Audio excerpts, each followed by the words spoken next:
छोड़ना चाहता हूँ। मैं कोई श्रेय नहीं लूँगा, मेरा प्रोटोकॉल नहीं कहता, पार्टी का कोई वो नहीं कहता, लेकिन मैं जहाँ मुख्यमंत्री जी इस घोषणा के लिए स्थान तय करें मैं वहाँ जाऊँगा, उनका धन्यवाद करूँगा। उसके साथ साथ मैं ये भी कहूँगा भाई ये काम मुख्यमंत्री जी ने बना दिया, इनका धन्यवाद। जो आज इस मेडिकल कॉलेज को रोक नहीं पा रहे हैं, जाने दे रहे हैं, उन्होंने ताड़ी बजाई थी श्रेय लेने के लिए। 2 दर्जन नेताओं पर एक नेता भारी जींद का पड़ा है। तो से हो इस लड़ाई में शामिल हो जाइए। सफेदों का विकास होगा तो सबका विकास हो जाएगा और नई पार्टियां रखी रह जाएंगी। एक चीज़ का जरूर आश्वासन आपके माध्यम से सफेदों की जनता को देना चाहता हूँ, ये मेरा इंडिविजुअल बयान है। इस मीटिंग का मैं इस मीटिंग से उससे कोई मतलब नहीं है, इस कॉलेज ने नहीं जाने दूंगा चाहे और कुछ हो जाए। चाहता हूँ इस मंच के माध्यम से पूछना चाहता हूँ, क्या ये शहर बीजेपी के लोगों का नहीं है? क्या बीजेपी के लोगों को यहाँ आकर के इस आवाज़ को उठाना नहीं चाहिए था? क्या जब वो लोगों के बीच में आएंगे इस बात का क्या जवाब देंगे वो? ये मैं आप लोगों के माध्यम से उन बीजेपी के नेताओं से पूछना चाहता हूँ। तो मुख्यमंत्री जी ने जवाब दिया कि हम 10 से 15 किलोमीटर से बाहर इस मुख्यमंत्री ने किया। हमारे से जो फ्री में ताड़ियां बजवाई गई, मैंने अपनी ड्यूटी करने में कोई कमी नहीं छोड़ी। मैं हम विधानसभा में विधायक इसलिए शहर के सभी लोगों की पैरामेडिकल कॉलेज को वापस लाने के लिए हमारी एक लोगों ने मीटिंग बुलाई, उसमें मैं भी इन्होंने आमंत्रित किया, इनका धन्यवाद। और आज एक सलाह बनी है कि एक बड़ी कमेटी बनाएंगे। सफेदों के अंदर पैरामेडिकल कॉलेज की जो मांगे हैं वो जोर शोर से उठने लगी हैं और आज लैया धर्मशाला के अंदर एक महापंचायत की गई जिसमें सैकड़ों लोगों ने, सफेदों के लोग थे, उन्होंने हिस्सा लिया और हमारे साथ चर्चा करने के लिए मौजूद हैं संघर्ष समिति के सदस्य हैं। आज किन लोगों को इन्वाइट किया गया था इस महापंचायत में? तो इसमें इनवाइट करने के लिए तो हमने सबको इनवाइट किया था। कल हमने प्रेस कॉन्फ्रेंस भी की थी और उसमें हमने तमाम सामाजिक, धार्मिक, सांस्कृतिक, राजनीतिक सभी संस्थाओं का, सभी नेताओं का आह्वान किया था कि आप आइए और इस लड़ाई को लड़िए। तो मैं तो ये समझता हूँ कि चाहे वो पक्ष हो या विपक्ष हो, कोई धार्मिक संस्था हो या सामाजिक संस्था हो, ये लड़ाई सबकी है। सफेदों पैरामेडिकल आएगा तो विकास सफेदों का होगा। पढ़ने के लिए सबसे पहले हमारे बच्चे तैयार होंगे। तो आपने सभी नेताओं को इनवाइट किया था, लेकिन कुछ ही नेता वहाँ पर पहुँच पाए। हाँ, कुछ अलग अलग कारण हो सकते हैं, इसकी गहराई में तो हम नहीं गए, लेकिन वहाँ पर हमारे वर्तमान विधायक सुभाष गांगुली जी पहुँचे। चलिए, नेताओं को क्या कहना चाहेंगे? दर्जन भर नेता है जो सफेदों के अंदर है, उनको क्या कुछ कहना चाहिए? आप किसी पार्टी से हों, इस लड़ाई में शामिल हो जाइए। सफेदों का विकास होगा तो सबका विकास हो जाएगा और नई पार्टियां रखी रह जाएंगी। और आज इसमें महापंचायत भी हुई है, आप भी इसमें पहुंचो, क्या कुछ कहना है? इसकी जो शुरुआत हुई थी, हमारे स्वर्गीय टीसी गर्ग जी ने शहर के लोगों को साथ लेकर और मुख्यमंत्री और दूसरे अधिकारी और नेताओं से मिलके एक 3 अप्रैल 2022 को पैरामेडिकल कॉलेज की घोषणा करवाई थी। और मुख्यमंत्री जी किसी भी चीज़ से अनभिज्ञ नहीं थे।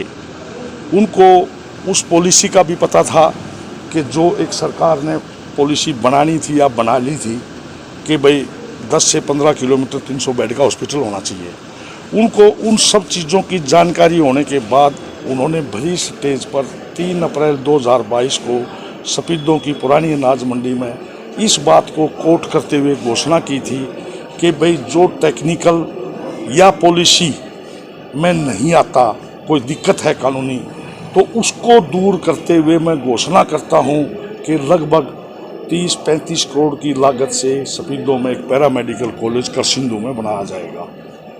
उसके बाद जैसे जैसे हमें पता चला कि भाई पैरामेडिकल कॉलेज की कोई फाइल नहीं चली हुई किसी प्रकार, क्योंकि मैं विधायक होने के नाते मैं चंडीगढ़ के प्रशासन से और जिला प्रशासन से जुड़ा हुआ था और मैंने देखा 6 महीने, 8 महीने, 9 महीने मैंने इंतजार किया। इंतजार के बाद लगभग फरवरी मार्च का वो विधानसभा का सेशन था, मैंने उसमें क्वेश्चन लगाया लगभग 1 साल के बाद। उसके अंदर मुख्यमंत्री जी साफ तौर पर उस विधानसभा में मुकर गए कि भाई हम सफेदों में पैरामेडिकल कॉलेज बनाएंगे। मैंने मुख्यमंत्री जी से बहस भी की। हमारे नेता प्रतिपक्ष चौधरी भूपेंद्र सिंह हुड्डा जी ने भी खड़े होकर मेरी बात का समर्थन किया और उन्होंने कहा कि इस विधायक की आप सुनो, इसको बैठने के लिए मत कहो, भाई ये अपना एक मुद्दा अहम मुद्दा, आपकी घोषणा का मुद्दा ये है।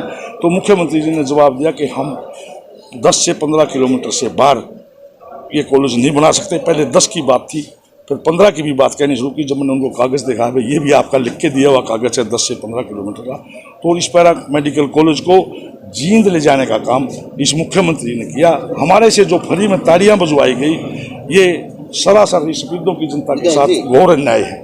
जब भी मुख्यमंत्री कई घोषणा करता है, उनको पहले से उनके साथ जो अधिकारी होते हैं उनको सब पता होता है, टेक्निकल और बिना टेक्निकल चीजें। फिजिबिलिटी चेक करने के बाद ही मुख्यमंत्री को घोषणा करने के लिए कागज़ दिया जाता है कि आप इसकी घोषणा कीजिए, और वो फिजिबिलिटी को बाकायदा चेक कर लिया गया था, और उसमें जो फिजिबिलिटी में जो कमियां थी वो भी बता दी गई थी। मुख्यमंत्री ने अपनी सभा में उस बात को भी कोट किया कि भाई फिजिबिलिटी में जो छोटी मोटी अड़चनें हैं हम उनको दूर करते हुए सफीदों में पैरामेडिकल कॉलेज खोलेंगे। या कहीं ना कहीं सफीदों के जो बीजेपी के नेता है वो कमजोर थे, इसलिए यह मेडिकल कॉलेज जो है जींद शिफ्ट हो रहा है। उनकी कमजोरी कहीं ना कहीं रही है। कितने कितने तो मेरी भी कमजोरी रही होगी, उनकी तो है, वो सरकार के आदमी है, उनकी तो है, लेकिन मन ने अपनी ड्यूटी करने में कोई कमी नहीं छोड़ी। मैं हम विधानसभा में इसका विधायक इसलिए विकास नहीं हो रहा है। फिर ये सरकार का फिर ये कहती है भाई सबका साथ सबका विकास, फिर सरकार फिर ये क्यों कहते हैं? ये को भाई हम तो वहाँ काम करेंगे जहाँ बीजेपी का विधायक है। बोलो वो हम कब इनकार कर रहे हैं? अब क्या रणनीतियां हैं गठबंधन जो अब मैं सारी पार्टियां अब इसमें बात पार्टी की नहीं है, शहर के सभी लोगों की पैरामेडिकल कॉलेज को वापस लाने के लिए हमारी एक लोगों ने मीटिंग बुलाई, उसमें मैं भी इन्होंने आमंत्रित किया, इनका धन्यवाद। और आज एक सलाह बनी है कि एक बड़ी कमेटी बनाएंगे रामलीला ग्राउंड में 18 तारीख को 10 बजे एक बड़ी मीटिंग होगी, उसके अंदर कमेटी बनेगी, उसके अंदर एक प्रारूप तैयार किया जाएगा कि हम आगे आंदोलन को कैसे बढ़ाएं। आज मैं आपको सुन रहा था, इसमें दो चीजें सामने आई। एक तो आपने घोषणा करी, अगर मुख्यमंत्री दोबारा घोषणा करते हैं तो उनकी स्टेज पर भी जाऊंगा, धन्यवाद भी करूंगा। और हाँ, दूसरा, अगर सिंधु में ही बढ़ाना है तो मैं बसों की भी मैं नहीं, मैं इसको क्लियर कर देता हूँ। मैं का मतलब मैं कर भी सकता हूँ, लेकिन मैं आपको एक बात क्लियर करूँ। जो मैंने 2 बातें कही हैं, मुझे ऑफ द रिकॉर्ड आप जैसे साथियों के माध्यम से बीजेपी के कुछ नेताओं से ये बात सुनी है कि भाई मुख्यमंत्री जी इसलिए इसको घोषणा को वापस ले लिया कि कभी ये क्रेडिट ये विपक्ष का विधायक सुभाष कांग्रेस का विधायक ना ले जाए, इसलिए मैं इस पैरामेडिकल कॉलेज के लिए उस श्रेय को छोड़ना चाहता हूँ। मैं कोई श्रेय नहीं लूँगा, मेरा प्रोटोकॉल नहीं कहता, पार्टी का कोई वो नहीं कहता, लेकिन मैं जहाँ मुख्यमंत्री जी इस घोषणा के लिए स्थान तय करें मैं वहाँ जाऊँगा, उनका धन्यवाद करूँगा। उसके साथ साथ मैं ये भी कहूँगा भाई ये काम मुख्यमंत्री जी ने बना दिया, इनका धन्यवाद कर दिया।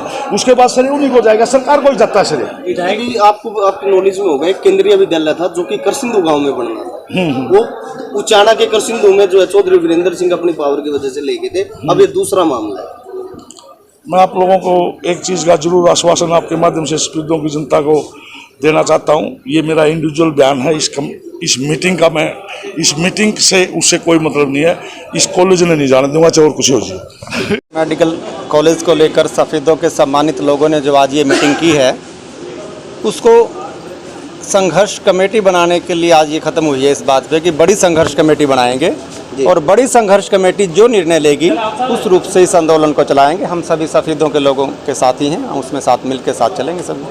तो आगे जो कहीं ना कहीं एक बड़ा फैसला ले महापंचायत या कोई बड़ी भीड़ के साथ जो जी इस प्रकार की बात है। बिल्कुल उस मीटिंग में ही फैसला करेंगे उस संघर्ष कमेटी का, जिसमें सभी सम्मानित सरपंच साहिबान को आमंत्रित किया गया है, पूर्व सरपंचों को, नंबरदार को, ब्लॉक समिति के मेंबरों को, जिला परिषद के मेंबरों को आमंत्रित किया गया है। इस मंच के माध्यम से मैं आप उन लोगों को, बीजेपी के लोग आज इस मीटिंग से इस पंचायत से मैं इस मंच से पूछना चाहता हूँ, इस मंच के माध्यम से पूछना चाहता हूँ, क्या ये शहर बीजेपी के लोगों का नहीं है?